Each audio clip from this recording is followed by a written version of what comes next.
শীতের সমস্ত রকম সবজি দিয়ে আজ বানিয়েছিলাম ভেজ ডাল।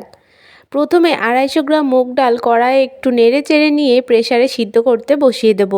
এদিকে কড়াইয়ে সামান্য একটু সর্ষের তেল দিয়ে প্রথমে কাজু কিশমিশটা ভেজে নেব। তারপর একে একে সমস্ত সবজি, যেমন প্রথমেই ফুলকপিটা একটু ভেজে নিয়েছি, তারপর দিয়ে দেবো কেটে রাখা বিনসটাও একটু লাল লাল করে ভেজে নিয়ে দিয়ে দেবো কেটে রাখা গাজরটাও হালকা করে ভাজা হয়ে গেলে সবশেষে মটরশুঁটিগুলো দিয়ে দেবো। মটরশুঁটিটাও একটু নেড়ে চেড়ে নিয়ে তুলে নেব।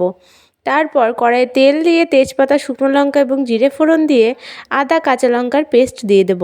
তারপর দিয়ে দেবো স্বাদ মতো নুন, হলুদ এবং জিরে গুঁড়ো। এবার কেটে রাখা একটু টমেটো দিয়ে একটু নাড়িয়ে চাড়িয়ে নিয়ে সিদ্ধ করে রাখা মুগ ডালটা দিয়ে দেব।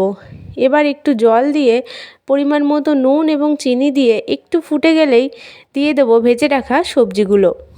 এবার বেশ কিছুক্ষণ ফুটিয়ে নেব। ডালটা যখন বেশ ফুটে গিয়ে ঘন হয়ে আসবে, শেষে ঘি আর গরম মশলা দিয়ে নামিয়ে নেব।